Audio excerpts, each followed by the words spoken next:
Example 2, data of exports of certain firms for the year 2013-14 are mentioned in the following table. अब देखिए, कोई firm है, उसका आंकड़ा दिया गया है 2013-14 में, ठीक है।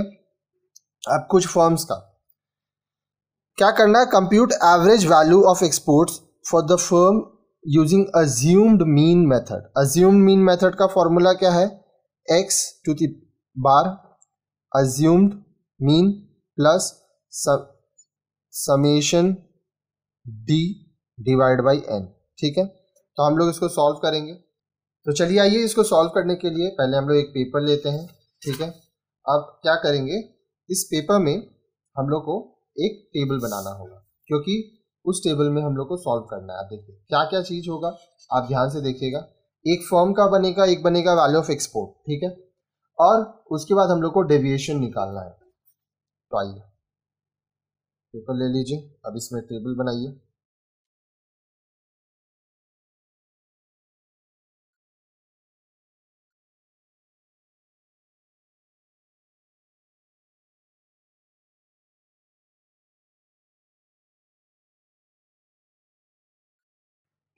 अब देखिए ये हो गया। इसमें आपको क्या क्या डेटा पुट करना है, फर्म और वैल्यू ऑफ एक्सपोर्ट, ठीक है। तो आइए हम लोग पहले एक एक करके ही हम लोग पुट करेंगे। ये हो गया फर्म्स, ठीक है, और ये हो गया वैल्यू ऑफ एक्सपोर्ट, ठीक है। ये आपका हो गया x, ठीक है। टोटल कितना है, 9 तक जाना है, 1 से 9 तक। तो यहाँ पे हम लोग लिखते हैं 1 2 3 4 5 6 7 8 9, ठीक है। अब नीचे भी एक लाइन रहता है जहाँ पे हम लोग को सब टोटल करना होता है।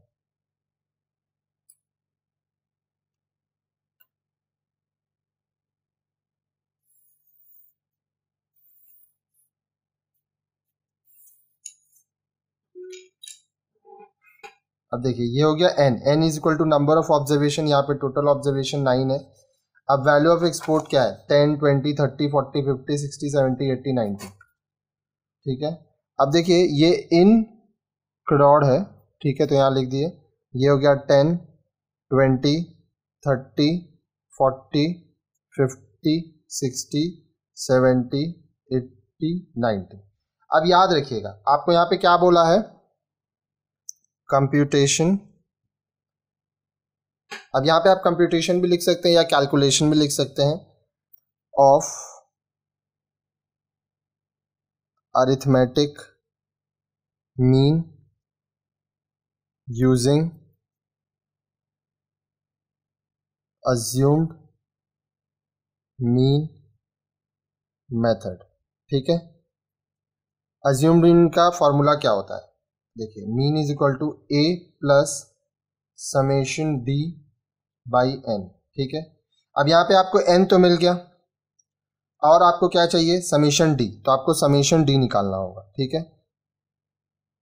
समेशन d का फॉर्मूला क्या है, आपको याद होगा, अगर आप हमारे वीडियोस को लाइन से देख रहे हैं तो हम आपको ये वाला चीज आगे बताए थे, x माइनस ए, ठीक है, x माइनस ए। अब यहाँ पे हम लोग को एक अज्यूम करना है। अज्यूम कोशिश कीजिएगा हमेशा मिडिल को करना है। जैसे देखिए यहाँ पे 9 ऑब्जर्वेशन है, 1 2 3 4 5 6 7 8 9, ठीक है। तो यहाँ से आप 4 छोड़िए, यहाँ से 4 छोड़िए, तो आप 50 को अज्यूम कर सकते हैं, ठीक है। आप 60 को भी अज्यूम कर सकते हैं।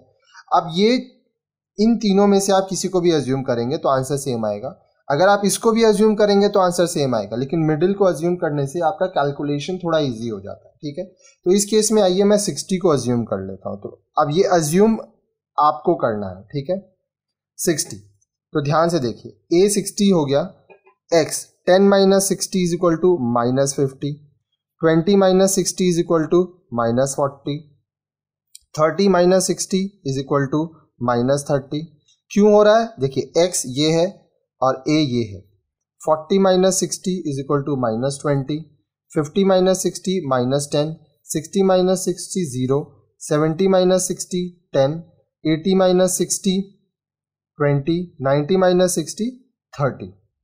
अब देखिए यहाँ पे आप निकाल लेंगे समेशन डी, क्योंकि इसका जो टोटल है वही समेशन डी है। तो देखिए 10, 20, 30 ये तीनों तो माइनस ये कट जाएगा, ठीक है, क्योंकि ये 3 प्लस में है 3 माइनस में है, तो इस दोनों को करेंगे तो -90 यहाँ पे आ गया, ठीक है। अब अज्यूम क्या किए थे, 60 किए थे, समेशन डी आ गया -90, एन हो गया 9, ठीक है। तो इसको हम लोग ब्रैकेट में कर देंगे क्योंकि माइनस है। उसके बाद देखिए 60 प्लस ये कटेगा -10, ठीक है, फिर 60 -10 विच इज इक्वल टू 50, ठीक है, करोड्स। तो आपका आंसर क्या हो गया, तो आंसर हो गया mean is equal to ₹50 crores. अब अगर मान लीजिए आप सोचेंगे कि सर आप 60 को एवरेज लिए हैं, हम कुछ और एवरेज लेंगे, यहाँ पे अज्यूम करेंगे, तो आप किसी को भी करिए, देखिए आंसर आपका 50 करोड़ ही आना चाहिए। तो इस तरह से अज्यूम मीन का होता है कैलकुलेशन।